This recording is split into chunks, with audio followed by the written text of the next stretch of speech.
तो ये जो बात है कश्मीर फाइल्स के बारे में, ये सच है।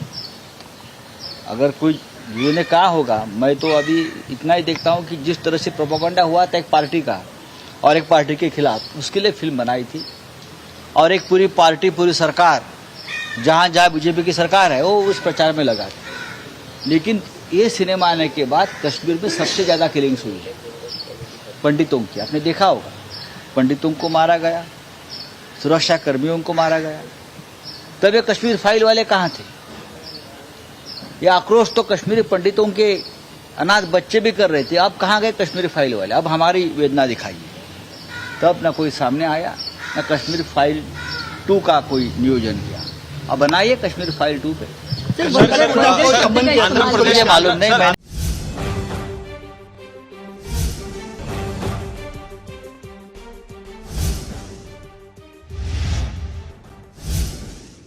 नमस्कार, नेक्स्ट 9 लाइव देख रहे हैं आप और मैं हूं आपके साथ प्रज्ञा सिंह। बहुत बहुत स्वागत है आपका हमारे आज के इस खास प्रोग्राम में।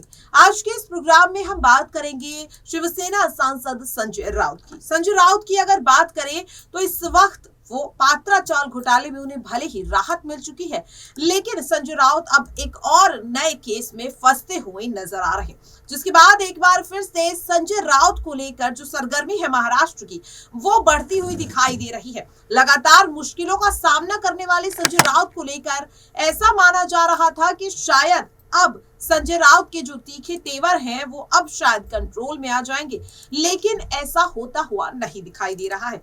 आखिरकार ऐसा क्यों कहा जा रहा है? क्या है इसके पीछे की वजह? और आखिरकार क्यों एक बार फिर संजय राउत ने बीजेपी को आड़े हाथों लिया? किस मुद्दे को लेकर एक बार फिर से शिवसेना सांसद संजय राउत ने मुख्यमंत्री एकनाथ शिंदे और बीजेपी की पोल खोल दी और साथ ही कई बड़े गंभीर आरोप भी लगाए हैं? आखिरकार क्यों एक बार फिर से संजय राउत को लेकर महाराष्ट्र में गहमा गहमी बढ़ती हुई दिखाई दे रही है? तो बिना किसी देरी के अपने इस खास प्रोग्राम की शुरुआत करते हैं। दरअसल आपको बता दें कि पात्रा चौल जमीन घोटाले में संजय राउत करीब 2 महीने जेल में रहकर आ चुके हैं। इस वक्त उन्हें पीएमएलए कोर्ट से जमानत पर राहत तो मिल चुकी है, लेकिन जो संजय राउत हैं उनके तेवर यहाँ पर अभी भी उतने ही तीखे नजर आ रहे हैं। लगातार जिस तरह से संजय राउत जब से जेल से बाहर आए, उनके बयान इस तरीके के आ रहे हैं, इस तरीके के बयान यहाँ पर संजय राउत देते हुए दे रहे हैं, जिसे सुनकर यहाँ पर हर कोई कंफ्यूज हो रहा है। जहां हमेशा बीजेपी और मुख्यमंत्री एकनाथ शिंदे के खिलाफ बोलने वाले संजय राउत ने जब डिप्टी सीएम देवेंद्र फडणवीस की तारीफ की तो हर कोई ये सुनकर हैरान था। लेकिन आखिरकार संजय राउत अपने असली नेता को, अपने अंदर के नेता को, अपने अंदर के पत्रकार को कब तक छुपा पाते? और अब फाइनली एक ऐसा मुद्दा सामने आया जिसे लेकर संजय राउत ने बीजेपी और सीएम एकनाथ शिंदे पे एक बार फिर से निशाना साधा। ये निशाना जो जिस मुद्दे को लेकर साधा है वो यहाँ पर उन्होंने Anupam Kher starrer film the Kashmir files के मुद्दे को लेकर के यहाँ पर साधा है। दरअसल आपको बता दें कि हाल ही में कश्मीर फाइल्स का मुद्दा एक बार फिर से गर्माता हुआ दिखाई दिया, जब कश्मीर फाइल्स पर वल्गर और चीप फिल्म होने का ठप्पा लगा दिया गया। इसे लेकर अनुपम खेर का एक बड़ा बयान भी सामने आया, लेकिन किसी ने उम्मीद नहीं की थी कि अब कश्मीर फाइल्स के मुद्दे को लेकर राजनीति भी शुरू हो जाएगी। और यहाँ पर अगर संजय राउत की बात करें तो संजय राउत ने कश्मीर फाइल्स फिल्म को लेकर जो विरोध लगातार चल रहा था, यहाँ पर जिस तरह से अनुपम खेर ने इस फिल्म को लेकर जो बयान दिया, इस पर संजय राउत ने एक बार फिर से बीजेपी पर निशाना साधा है। निशाना यहाँ पर साधा है कश्मीरी पंडितों को लेकर कि जब कश्मीरी पंडित यहाँ पर उन्हें वाकई में जरूरत थी, उस वक्त आखिरकार कहाँ थे विवेक अग्निहोत्री, कहाँ पर थी अनुपम खेर और कहाँ पर थी नम्रता सरोरकर? जी हाँ, आपको बता दें ये सभी जो कलाकार हैं ये इस फिल्म का हिस्सा रह चुके हैं।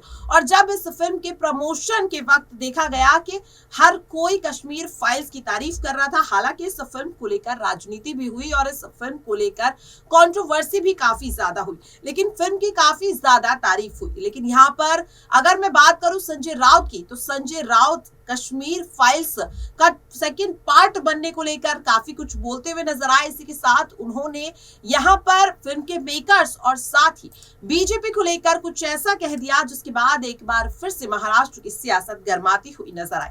आखिरकार ऐसा क्या कुछ कह दिया है शिवसेना सांसद संजय राउत ने पहले आप वही सुन लीजिए। तो ये जो बात है कश्मीर फाइल्स के बारे में, ये सच है।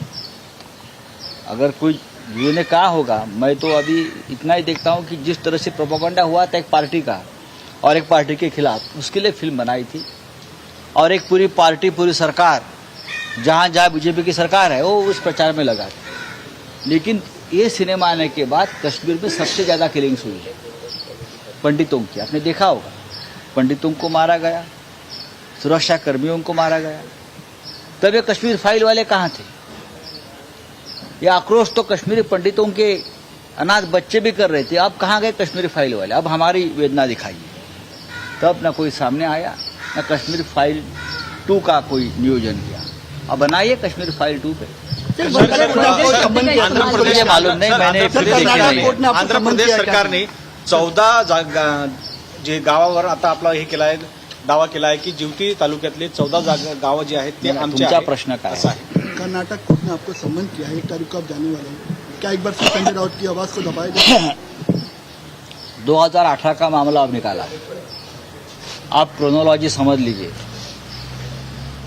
आज सुप्रीम कोर्ट में कर्नाटक महाराष्ट्र डिस्प्यूट के बारे में आर्गुमेंट्स बात चल रही है। अचानक से कर्नाटक के मुख्यमंत्री ने महाराष्ट्र के सोलापुर और सांगली जिले पर अपना दावा बोल दिया है। कल मैंने सुना कि कर्नाटक से किसी पार्टी के लोग घुसकर एक गांव में गए हमारे और अपने झंडे लहराए। कल अचानक मुझे बेलगांव कोर्ट का समन्स आ गया है। ये क्या चल रहा है? क्रोनोलॉजी देखिए आप। अचानक से मामला कर्नाटक की तरफ से क्यों गरमाया जा रहा है? राजनीति भी है और चुनाव भी है। लेकिन महाराष्ट्र सरकार जो हमारी बैठी है, उनको ना स्वाभिमान है, ना राज्य के बारे में अभिमान है, ना लड़ने की कोई ईर्षा है अपने स्टेट के लिए। सिर्फ बातें करते हैं, तीर्थयात्रा करने में बैठे हैं। अगर हमारे गांव में घुसकर हमारे सीमा पार कर कोई संगठन आकर अपना झंडा फहराता है तो ये महाराष्ट्र का अपमान है। यहाँ कोई छत्रपति शिवाजी महाराज का अपमान राज्यपाल महोदय करते हैं, बीजेपी के राष्ट्रीय प्रवक्ता करते हैं, कर्नाटक के मुख्यमंत्री महाराष्ट्र में घुसने की बात करते हैं। ये असम और मेघालय का झगड़ा है क्या? एक दूसरे के ऊपर बंदूक चलाए? ये गृह मंत्री अमित शाह जी को मेरा आह्वान है कि आप तुरंत उसमें ध्यान दीजिए, नहीं तो यहाँ खून खराबा हो सकता है। हमें डर है। ये केंद्र की जिम्मेदारी है। अब राजनीति मत करिए सब बातों में। कर्नाटक प्रमाणे सर, डेफिनेटली साजिश है, साजिश है ये। हमें वहाँ बुलाकर मुझ पर हमला करना है, उनको मुझे अरेस्ट भी करना है और मुझ पर हमला भी करना है। पूरी तैयारियां उनकी, मुझे मालूम है। लेकिन महाराष्ट्र डरने वाला नहीं है, ना झुकने वाला है, और मैं भी डरने वाला नहीं हूँ। जरूर मैं जाऊंगा। सर कर्नाटक प्रमाणे बंद की बात की गई थी सर, लेकिन चल रहा है उस बारे में, जल्दी आपको सर पता चलेगा। कर्नाटक प्रमाणे आंध्र प्रदेशचेही जिवती तालुक्यातले 14 गावं आमची लढाई आता या क्षणी महाराष्ट्र कर्नाटक बघा दावे सांगा, मी पण सांगेन। महाराष्ट्रामध्ये राष्ट्र आहे म्हणून राष्ट्रावरती दावा सांगू का मी? महाराष्ट्रामध्ये राष्ट्र आहे म्हणून का अख्खं राष्ट्रावर दावा सांगू का? महाराष्ट्र राष्ट्राचाच भाग आहे। उद्धव ठाकरेंनी बुलढाण्यामध्ये लढाव एक निवडणूक जातीय हे व्हावी, जनगणना व्हावी अशी मागणी। दोस्तों, कुछ लोगों को सच जैसा है वैसा ही देखने और दिखाने की आदत नहीं होती। वो उस पर अपनी मनपसंद खुशबू, अपना मनपसंद जायका, अपने मनपसंद रंग लेप कर, सजा कर, संवार कर देखने के आदी होते हैं। कश्मीर का सच उन्हें पच नहीं रहा है और वो चाहते हैं कि उसे किसी अच्छे, रंगीन, खुशनुमा चश्मे से देखा और दिखाया जाए। और यही वो करते आए हैं पिछले 25-30 साल से। और आज जब उनकी इस पूरी मेहनत पर पानी फेर दिया है कश्मीर फाइल्स ने, सच को जैसा है वैसा ही दिखाकर, तो उन्हें बहुत तकलीफ हो रही है, पेट में मरोड़ उठ रहे हैं और वो गाहे बगाहे अपने मुंह से अपनी इस तकलीफ को जाहिर करते रहे। जो सच भयावह है और जो सच बद्धा है और जो सच जितना नंगा है, उसे अगर आप देख नहीं पाते तो आंखें मींच लीजिए, मुंह सी लीजिए, उसका मजाक उड़ाना बंद कीजिए, क्योंकि हम इस सच के भुक्तभोगी हैं। हमने और हमारी बेटियों और बहनों ने इस सच को झेला है। हमारी पीढ़ियां आज भी इस सच से त्रस्त हैं। ये सच हमारे जीवन का एक अभिन्न हिस्सा बन गया है। आप जाइए, पीड़ितों से पूछिए उनका सच, उनका भद्दा भयावह सच। भारत और इजराइल आपस में दोस्त हैं। दोनों मुल्क आतंकवाद का शिकार रहे हैं। एक आम इजरायली कश्मीरी हिंदुओं का दर्द समझता है। बाकी हर देश में देश के दुश्मन अपने ही कुछ होते हैं, ये भी एक सच है। जय हिंद।